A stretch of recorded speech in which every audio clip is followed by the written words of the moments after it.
Indonesia, Salam Nusantara, dari Sabang sampai Merauke, dari Miangas sampai Pulau Rote. Mantalah iman kita, mantalah kasih kita, mantalah pengharapan kita. Tentunya dalam Yesus Kristus menjadi Tuhan dan Juru Selamat kita dan Juru Selamat dunia. Jangan katakan bahwa Yesus bukan Tuhan. Jangan katakan pula bahwa Yesus bukan Juru Selamat. Dia adalah Tuhan, dia adalah Juru Selamat. Kalau engkau percaya, kau akan diselamatkan. Kalau tidak percaya, kau akan dihukum. Yohanes 3 ayat 36. Karena Yesus sudah berkata dalam Yohanes 14 ayat yang ke-6, di mana firman Allah berkata, akulah jalan dan kebenaran dan hidup, tiada seorang sampai kepada Allah kalau tidak melalui aku. Rasul Petrus dalam Kisah Rasul 4 ayat 12 mengatakan dengan jelas, dan keselamatan tidak ada dalam siapapun juga selain dalam Dia Yesus. Karena di bawah kolong langit ini tidak ada nama lain yang diberikan kepada manusia yang olehnya kita diselamatkan. Dan Alkitab juga mengatakan dalam Yohanes 3 ayat 16, karena begitu besar kasih Allah akan dunia ini, sehingga ia mengaruniakan anaknya yang tunggal, supaya setiap orang yang percaya, setiap orang percaya tidak binasa, melainkan beroleh hidup yang kekal. Dengan mulut mengaku engkau dibenarkan, dengan hati dengan hati percaya engkau dibenarkan, dengan mulut mengaku engkau diselamatkan.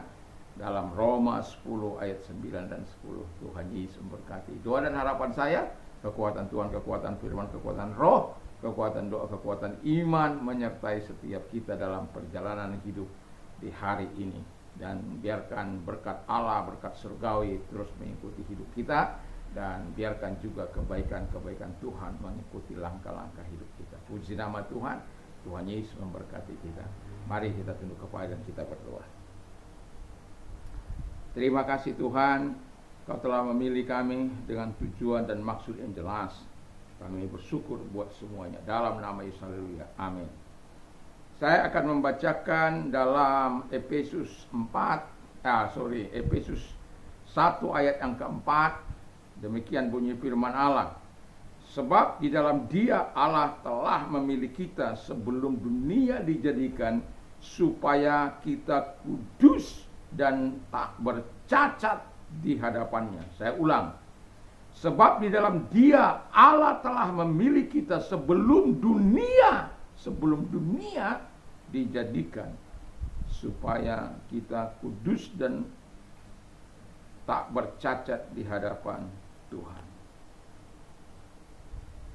Tema kita, God has chosen us. Tuhan telah memilih kita. Haleluya.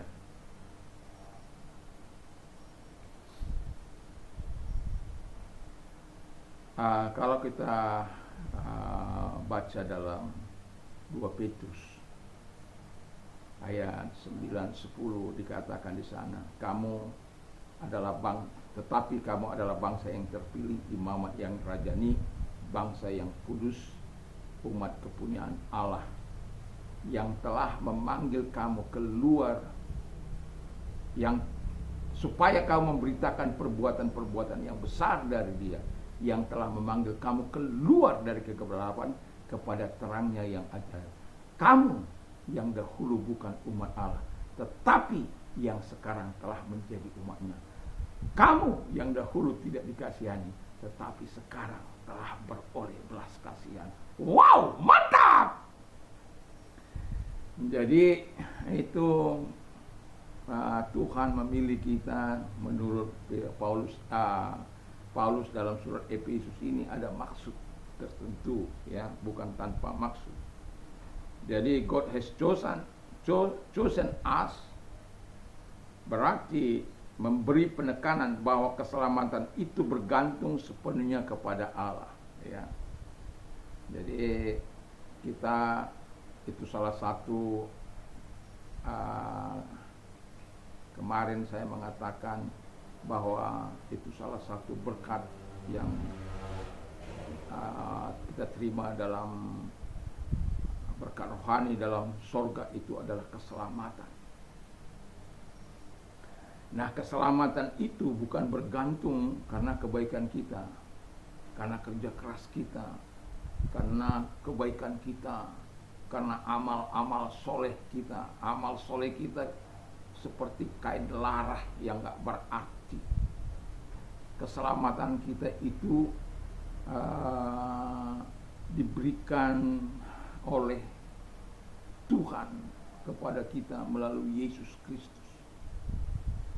Itu sebabnya bukan bergantung kepada kita, tapi bergantung sepenuhnya kepada Dia. Jadi keselamatan kita itu bergantung sepenuhnya kepada Allah. Jadi jangan coba-coba menyombongkan diri, jangan coba-coba merasa lebih hebat dari yang lain. Tidak ada. Termasuk yang belum dipilih oleh Tuhan itu. Siapa tahu di tengah-tengah perjalanan hidupnya Tuhan menolong dia, menyelamatkan dia. Atau di tengah akhir atau hampir-hampir di ujung kehidupannya Tuhan mengambil dia, atau hampir-hampir dia mati seperti orang yang di kayu salib itu. Jadi kita tidak usah menjadi hakim seperti Tuhan kepada orang lain. Yang kita perlu lakukan adalah mendoakan supaya mereka mendapatkan keselamatan dari Tuhan. Sama seperti kita sudah memperoleh keselamatan, biarkan juga Tuhan menjangkau mereka sama seperti Dia telah menjangkau kita. Jadi keselamatan itu bukan hasil kerja keras kita, bukan upaya kita. Kolose Efesus 2 ayat 8-9 katakan itu bukan hasil jeripaya kita, bukan hasil seperti yang lain-lain. Amal kita tidak bisa menyelamatkan kita. Jadi kita nggak berusaha berbuat baik dong, bukan begitu. Perbuatan baik hanyalah sebagai ungkapan rasa syukur kita. Bukan karena mau membeli keselamatan itu dalam iman kekristenan. Itu perbuatan baik dilakukan sebagai ungkapan terima kasih, ungkapan syukur kepada Allah yang sudah memberikan yang terbaik bagi kita. Yang kedua, kata firman Allah, keselamatan itu dilakukan atas rencananya sendiri. Ya. Bayangkan Yesus yang ada di sorga, ya. Terus kemudian mau berbicara kepada manusia. Jadi kalau Yesus kan bagi kita menjadi juru selamat. Juru selamat itu bisa menjadi juru selamat harus memenuhi 2 syarat. Yang pertama, dia harus manusia, dan yang kedua, dia harus suci, tidak berdosa. Jadi kalau kita cari di muka bumi ini, siapa manusia yang tidak berdosa? Semuanya pernah berdosa, setidak-tidaknya berbohong.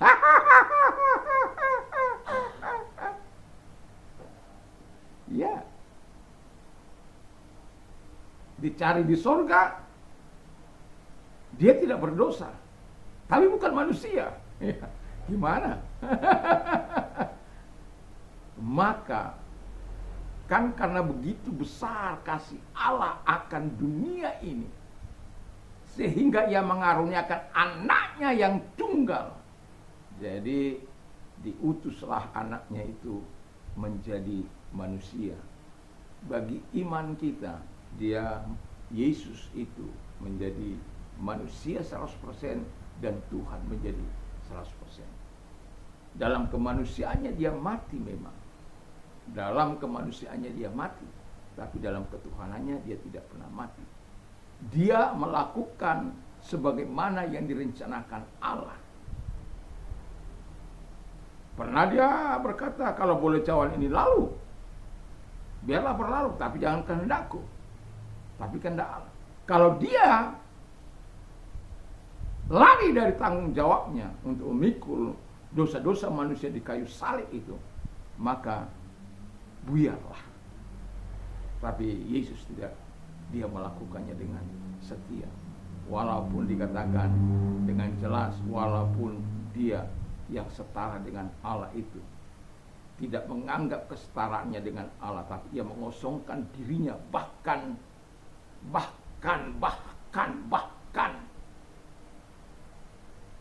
sampai mati di kayu salib. Orang yang mati di kayu salib itu adalah orang yang terkutuk menurut hukum Taurat. Tetapi dia tanggung itu semuanya karena itu harus diselesaikan. Dosa adalah utang. Dan itu dibayar oleh Yesus. Bukan kepada setan dibayar. Jangan bilang udah dibayar kepada setan. Tidak pernah hutang dosa kita dibayar kepada setan. Bapa. Dan itu sebabnya kita dipulihkan sebagaimana rencananya. Keselamatan kita peroleh dari Dia. Haleluya. Kalau ini mau dikupas sungguh sangat panjang, ya. Tapi biarlah kita senantiasa mau terus bergantung kepada Tuhan. Yang ketiga kata firman Allah, keselamatan itu adalah misteri Allah. Bagaimana tidak? Sejak sebelum dunia dijadikan kita sudah dipilih. Wah, itu yang benar-benar aja saya belum lahir, tapi sejak dunia dijadikan. Jadi nggak ada yang kebetulan. Semua dalam rencananya Tuhan. Tanggal 4 Mei 1964 lahirlah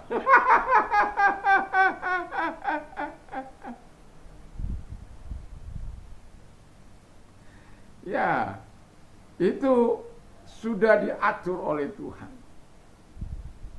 Misteri. Siapa yang tahu? Hanya Tuhan. Bagi kita itu sebuah misteri. Kok bisa-bisanya itu loh? Kok ya-o-ya-o-nya? Kok sampai begitu? Ya. Memang sangat sukar dimengerti bagaimana Allah memilih kita, orang yang berdosa ini, masuk dalam keselamatan. Tapi kalau kita baca tadi dengan jelas, sekali lagi saya bacakan ayat 4. Sebab di dalam Dia, dalam Yesus, Allah telah memilih kita sebelum dunia dijadikan, supaya kita kudus dan tak bercacat di hadapan Tuhan. Jadi nanti saya akan nanti sore akan saya merangkum kedua ayat ini. Yang mau saya katakan kepada kita adalah di mana Tuhan tidak bisa diintervensi oleh siapapun. Unik. Keselamatan kita itu unik.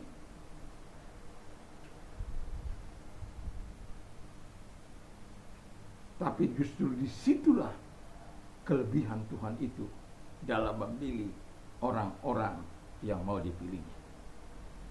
God has chosen us.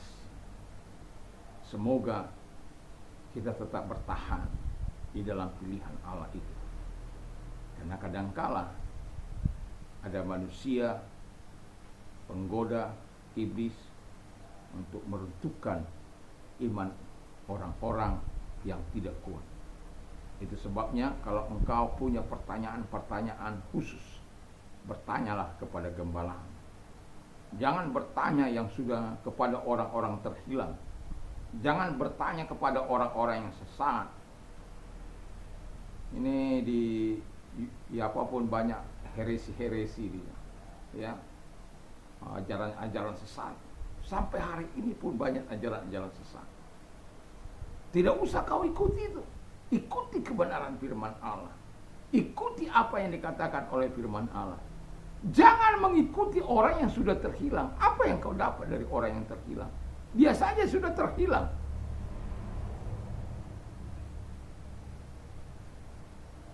Mau bagaimana orang terhilang menuntun orang terhilang? Orang berdosa menuntun orang berdosa, ya mati dua-dua. Orang buta menuntun orang buta.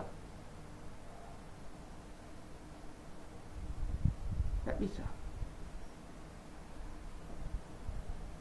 Itulah sebabnya Tuhan telah memilih engkau. Bukan berarti ketika Tuhan telah memilih engkau, kau tidak bisa terhilang. Walaupun Yesus sudah katakan bahwa firman Allah sudah katakan dia menjaga apa yang diberikan oleh Allah kepada dia. Dan kita lihat bagaimana Yudas Iskariot, salah seorang murid pilihan Yesus, terhilang oleh karena cien, money. Ada banyak orang terhilang karena cien, karena money, karena pekerjaan, karena jabatan, karena apa dan lain sebagainya. Tapi kita sebagai orang percaya, mari kita terus bertekun. Karena Tuhan telah memilih kita untuk menikmati berkat surgawi hari ini, di saat ini, maupun di masa yang akan datang. Kiranya Tuhan Yesus memberkati kita untuk terus berada di dalam pilihan yang tepat, yaitu Tuhan. Mari kita tunduk kepada kita. Terima kasih Bapa di surga, di pagi ini kiranya Tuhan menolong kami untuk terus berjalan di dalam jalan-jalan Tuhan, di dalam nama Yesus Kristus. Kami bersyukur, kami berterima kasih kepada-Mu. Dan terima kasih buat Engkau telah memilih kami. Dan bagi Engkau yang sakit, sama apapun sakit penyakitmu, kalau Engkau sedang mengalami masa-masa yang pelik dalam hidupmu dan Engkau hampir menyerah karena penyakitmu, ingatlah Tuhan selalu datang siap untuk menyembuhkan engkau, siap untuk menolong engkau. Kalau engkau orangnya yang membutuhkan pertolongan Tuhan, mari angkat kedua belah tanganmu, kita berdoa. Dalam nama Tuhan Yesus Kristus, segala sakit penyakit yang mereka derita Tuhan, aku perintahkan segala sakit penyakit itu keluar dari hidup mereka. Dan jamah mereka, sentuhanmu, jamahanmu, oleh kuasamu mereka sembuh. Oleh kuasa firman-Mu mereka sembuh, oleh bilur-bilur mereka sembuh. Terima kasih Tuhan Yesus buat pertolongan-Mu kepada mereka. Dan kami juga berdoa kepada mereka-mereka yang mengalami penderitaan dalam hidup mereka. Mari, kalau engkau orangnya yang sedang mengalami, membutuhkan pertolongan Tuhan, angkat kedua belah tangan. Tuhan, lihat tangan-tangan yang diangkat kepada-Mu dalam nama Yesus Kristus. Biarlah Tuhan, pertolongan Tuhan datang kepada mereka dan lepaskan mereka dari segala penderitaan mereka, karena itulah pekerjaan melepaskan kami yang mengalami polemik, masalah, penderitaan dan lain sebagainya. Terima kasih, kami percaya bahwa Tuhan mampu menolong kami, kami percaya bahwa Tuhan mampu membereskan segala persoalan hidup kami dan memberkati hidup kami. Terima kasih, kami bersyukur dalam nama Yesus. Haleluya. Amin. Kiranya Tuhan Yesus memberkati kita dalam perjalanan hari ini, dan tetap takut akan Tuhan, kebersamaan dengan Tuhan, keintiman kita dengan Tuhan harus kita terus jaga melalui persekutuan-persekutuan kita. Dalam kita juga bisa saat bermotor, kita bisa berdoa, bisa menyampaikan permohonan-permohonan kita, tapi jangan tutup mata. Ya, tetap buka, tapi tetap berkomunikasi dengan Bapa di surga. Ya, apa yang mau kau nyatakan, nyatakan saja kepada Bapa. Semoga pagi ini, pagi yang penuh dengan semangat, pagi yang penuh dengan gairah. Tuhan Yesus memberkati. Damai sejahtera Allah yang melampaui segala akal akan melihara hati dan pikiran mulai saat ini sampai selama-lamanya. Mantap, mantap, mantap.